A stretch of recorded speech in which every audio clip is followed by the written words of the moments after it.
This is a Saturday Morning TVLog revisited from Big D's Entertainment Rankings and Reviews. Greetings, my fellow YouTubers. I'm Dual, the Big D to you, and this is Big D's Entertainment Rankings and Reviews. So, why you didn't see a picture or anything? That's because this is another Saturday Morning TVLog revisited. For Spooktacular October, I'd say since my revisited on Scooby-Doo Where Are You has done so well, it looks like I can do this again for this one.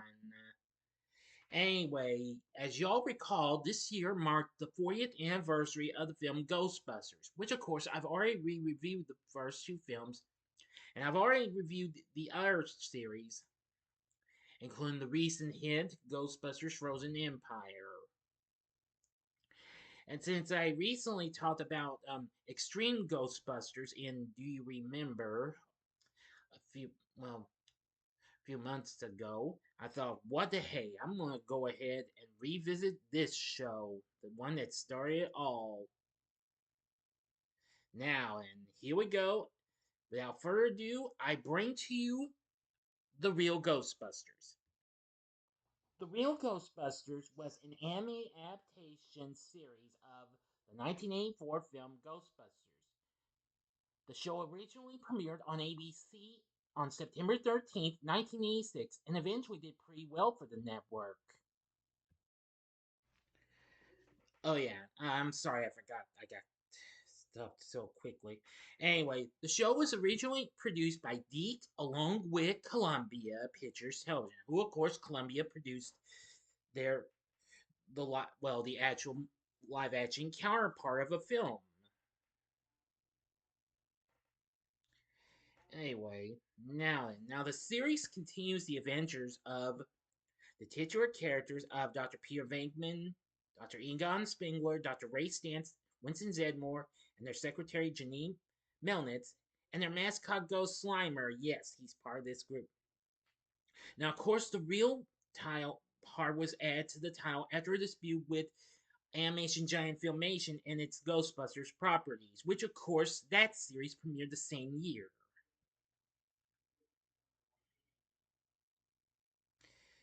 Now, each week, of course, the Ghostbusters chase and capture rogue spooks, specters, spirits, and ghosts all around New York City and various other areas of the world. Their accountant, Lewis, is also featured in the series as well. Now then, let's talk about how this turned out to be. And now, as I did this in the Scooby-Doo Where Are You revisited vid. At the same time, the Real Ghostbusters was being created. Filmation was to make a cartoon revamp of their Ghostbusters series, which was spawned from their 1975 live action series, The Ghostbusters, due to disagreements with Columbia over animation rights. A short pilot episode was produced but never aired in full. The full 4-minute promo was released in a DVD set Time Life released in 2008. Scenes in the pilot can be seen in TV promos that aired prior to the beginning of the series. Among differences seen in the promo pilot, the Ghostbusters wore beige jumpsuits as in the film. The character design for Peter Venkman bore more of a resemblance to actor Bill Murray, who played him in the movies. The character designs by Jim McDermott were dramatically different, with color-coded jumpsuits for each character. When he auditioned for the voice of Egon Spengler, Maurice LaMarche noted that while he was not asked not to impersonate Harold Ramis, he did so anyway and eventually got the part. Yes. Now, I'll go on ahead and give you the cast of the voice actors. Now, aside from Maurice LaMarche, we had two people voice Peter Venkman. Originally, he was voiced by Lorenzo Music, who, of course, most people knew him from The Mary Tyler Moore Show, and was also the voice of a certain orange fat cat who loved lasagna, Garfield. Later on, he was replaced by Dave Coulier, who, of course, just right about the time he actually made it in playing Joy Gladstone on Full House, which, of course, debuted on ABC right about the time he actually got on the show. And he had recently starred on the Nickelodeon skit show Out of Control, which I'll be talking about that in the Do You Remember episode later on. Now, of course, music did Pierce's voice for 2 seasons, and Dave Coulier took over for the rest of the run. The same thing goes for Winston Zedmore as well. He was voiced by late night talk show host Arsenio Hall for the first 3 seasons, and then Buster Jones, who recently did voice acting work for the Super Friends and other tunes for seasons 4 through 7. For Janine, she's voiced by Laura Summer for the first 2 seasons, and for the rest of the series, she's done by Kat Susi, who would later go on to do work in cartoons like Captain Planet, Rugrats, and many others. Now, the character of Louis Tully only wasn't added in the show until season 5 and into season 6, where he's voiced by Roger Bumpus, who would later go on to voice a certain Squidward Tentacles on SpongeBob SquarePants. And voice god Frank Welker voiced Ray Stantz and also did Slimer's vocal effects. He actually did Slimer's vocal effects in the same style he had recently done for the Shmoo in Hanna-Barbera's The New Shmoo, as well as various segments in the Flintstone comedy show in 1980. There's lots of others and what have you. But anyway, now where was I on the productions bits? Oh yes, now I remember. LaMarche also noted that Bill Murray had remarked offhandedly to the producers that Lorenzo's music's voice for Venkman sounded more like Garfield, who was also voiced by music at the time, as a matter of fact. Murray would go on to voice Garfield in Garfield the movie and its sequel in the 2000s, after the death of Mr. Music in 2001. Now, about Dave Coulier after he took over the role, he explained that Joe Medjuck, a producer on both the original 1984 film and the animated series, wanted the character to sound more like Murray.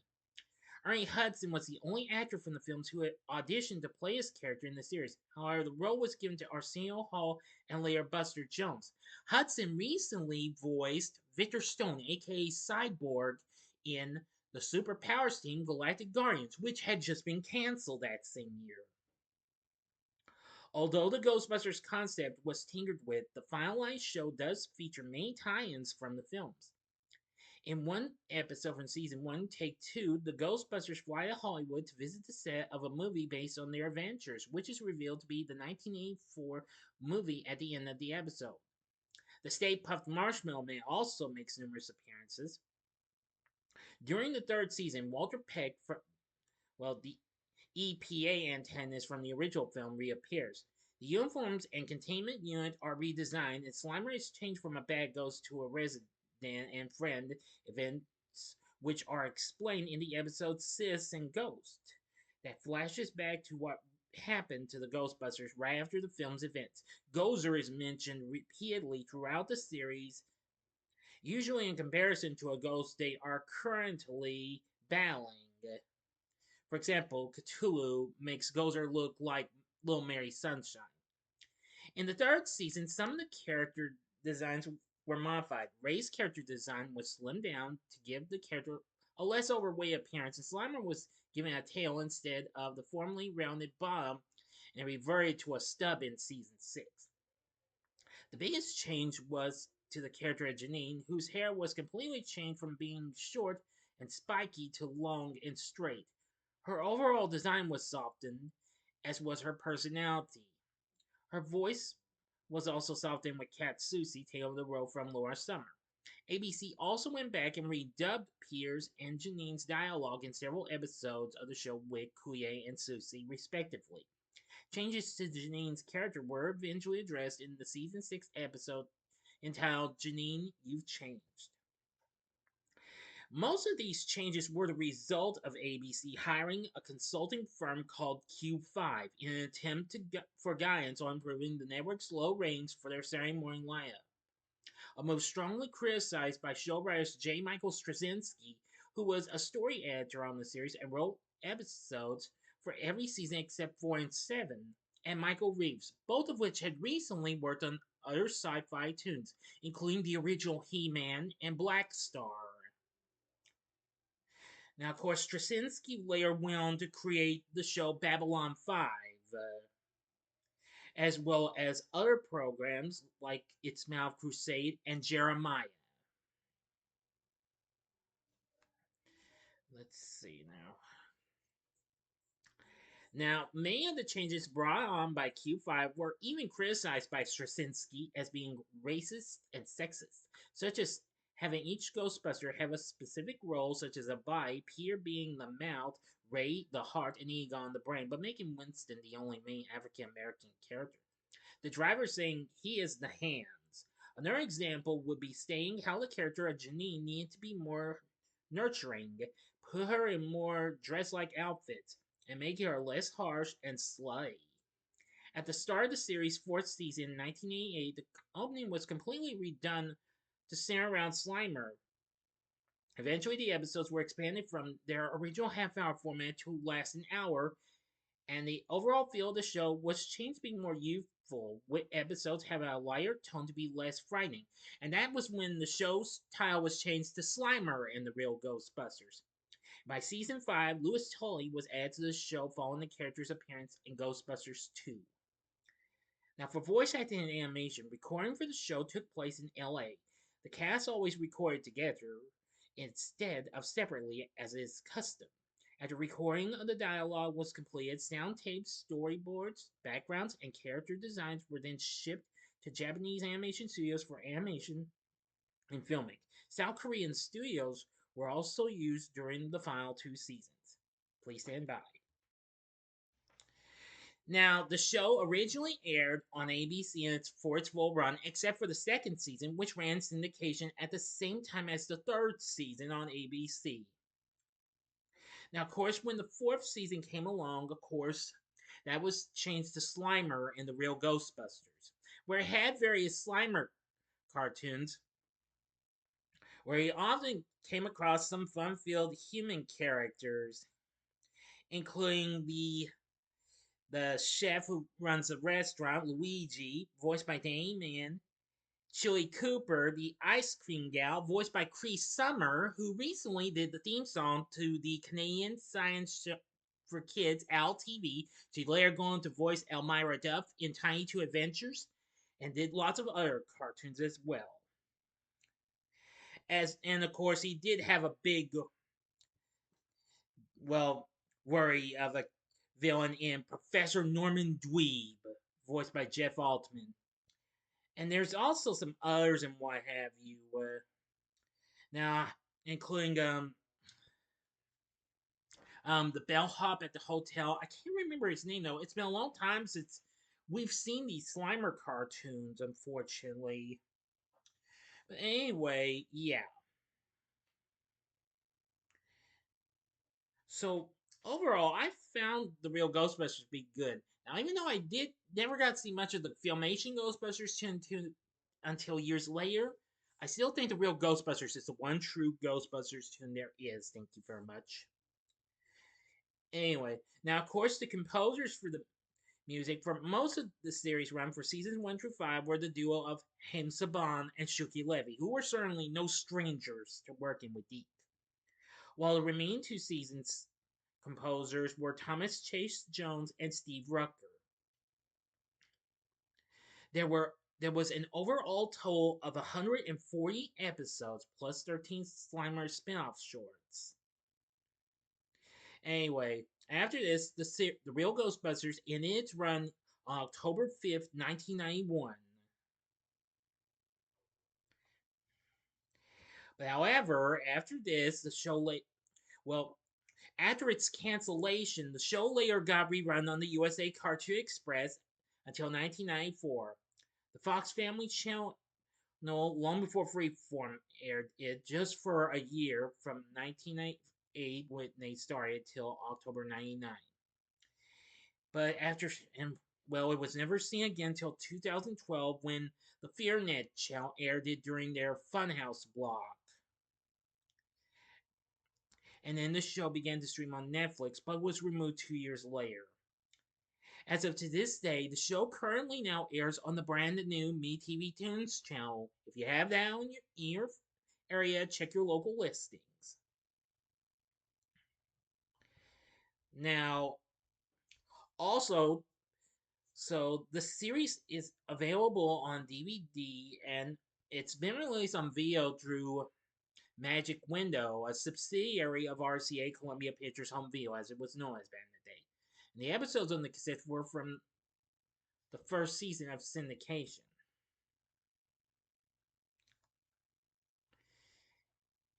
Now,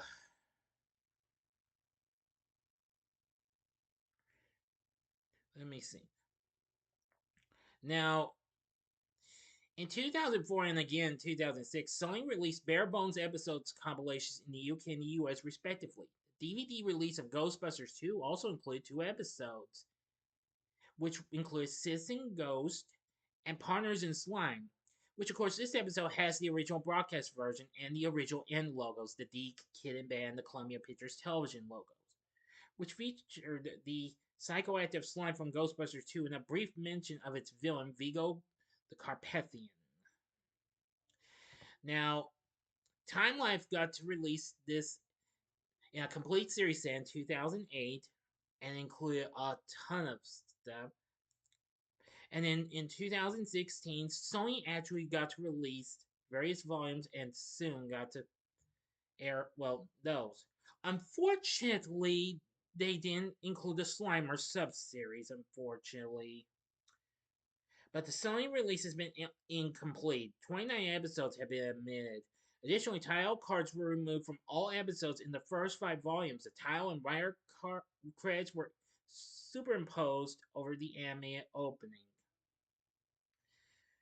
Oh. But anyway, but if you can't find the DVDs, no problem.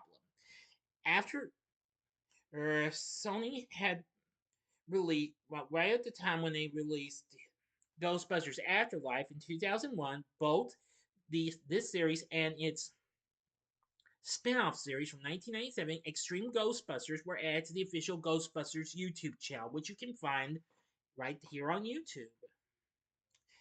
I might not show you much of this series. You probably know the characters and what they look like and what have you. So, overall, I found, like I said, the Real Ghostbusters such a great show. Oh yeah, there was also a soundtrack, and it had its songs done by Tahiti, which were Tyron Perry and Tanya Townsend. I'm pretty sure that, well, this was on there, but it of course includes the theme song you all know. That was originally done by Ray Parker Jr. So anyway, The Real Ghostbusters is a really good show, and I think you're gonna like it. It's just a fun-filled show. It's got great characters, just like you remember from the movies, and fun-filled, spectacular ghosts. So there you go. There's my revisit Saturday Morning TVLog on The Real Ghostbusters. What did you think? Have you seen The Real Ghostbusters? Oh, I'm sure a lot of you have. If you have, let me know in the comment section below. If you like this video, consider clicking the like button, subscribe, and be a part of the Big D Nation. Continue to help support my channel, make it grow, and make the views grow. Tell all your friends about my channel, get them to know me. Maybe they'd like to be a part of my Big D Nation. You can share my vids if you wish, and stuff like that. Anyway, join me later on tonight when I bring to you a spoiler-free review of the latest installment in Ty West's X series, Maxine. So if you like this, check out these fun-filled Ghostbuster vids. In the upper left-hand corner is my re-review of the original Ghostbusters film from 1984. The upper right-hand corner is my re-review of its sequel, Ghostbusters 2. Or if you would like, check out my Do You Remember episode on Ghostbusters, Extreme Ghostbusters. Sorry about that. And the bottom right-hand corner is the button you can click to subscribe. If you like rankings and reviews on movies, TV, music, video games, etc., as well as the Saturday Morning TV Log, then I'm your guy. Thanks for watching, and next week, the Saturday Morning TV Log will be back officially. Next week's Saturday Morning TV Log is... What's New, Scooby-Doo? So until next time, I'm the Big D saying, see ya.